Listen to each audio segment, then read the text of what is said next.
బుధవారం జరగబోయేటువంటి మున్సిపల్ ఎన్నికల సందర్భంగా తమ్ముడు 29వ కాంగ్రెస్ పార్టీ అభ్యర్థి మహేష్ ఒక పేద వ్యక్తిని, అదేవిధంగా 17వ అభ్యర్థి మా అక్క కమల ఇద్దరిని కూడా గెలిపించమని నేను విజ్ఞప్తి చేస్తున్నాం.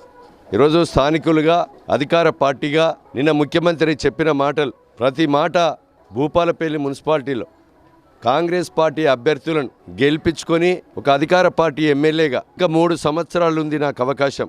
ఏ పని సీసీ రోడ్ అయినా, డ్రైనేజ్ అయినా, రేషన్ కార్డ్ అయినా, ఈరోజు ఆరోగ్యం బాగలేకున్నా పేదోళ్ళకి ఇందిరమ్మ ఇండ్లైనా, ఈరోజు పార్కు డెవలప్మెంట్ అయినా, మౌలిక సదుపాయాలు ప్రతి ఒక్క పనికి వ్యక్తిగతంగా మీ సేవకుడిగా ఈరోజు నాకు ఈ విషయాలన్నీ స్థానికంగా 29వ వార్డు, అదేవిధంగా ఈరోజు 17వ వార్డు సమస్యలు ఈ 2 వార్డులలో నేను ఈరోజు ప్రచారం చేయడం జరిగింది.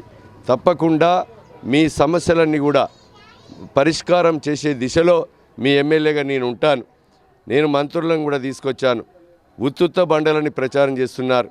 నిన్న జయశంకర్ జిల్లా గురించి ఈరోజు జిల్లా పోవద్దంటే బీఆర్ఎస్ కోటేయమని చెప్పారు. నిన్న గౌరవ ముఖ్యమంత్రి రేవంత్ రెడ్డి గారితో స్పష్టత ఇప్పించాను. రాష్ట్రంలో కూడా ఎక్కడ ఏ జిల్లా మారది, అసెంబ్లీలో చర్చించిన తర్వాతనే దాని యొక్క ప్రతిపక్షాల ఆలోచనతోనే నిర్ణయాలు జరుగుతాయి. ఆ నిర్ణయాలు జరిగినా జయశంకర్ జిల్లా మాత్రం పోదు.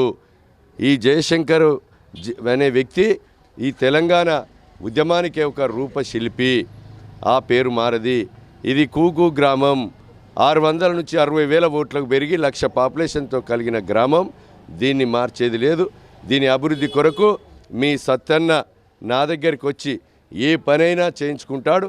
కనుక తప్పకుండా అభివృద్ధిని కోరి 1 నుంచి 30 వార్డులు, అదేవిధంగా 25 వార్డులలో కాంగ్రెస్ పార్టీ అభ్యర్థులు, అదేవిధంగా 4 వార్డులలో కంకి కొడవలి, అదేవిధంగా సిపిఎం, అదేవిధంగా చూస్తే కొడవలి చుక్క గుర్తుకు మరి ఓట్లేసి మీరు మెజారిటీ ఇచ్చి అభివృద్ధిలో భాగస్వాములు కావాలని సింగరేణి కార్మికులు, వ్యాపారస్తులకు, అన్ని వర్గాల ప్రజలకు విజ్ఞప్తి చేస్తూ ఒక పేదవాన్ని స్థానికుని ఈరోజు 29వ వార్డు అభ్యర్థిగా నిలబెట్టాం. తమ్ముడు పృథ్వీ 17వ వార్డు అభ్యర్థిగా తక్కువ ఓట్లతో మొన్న పోయినసారి ఓడిపోయాడు.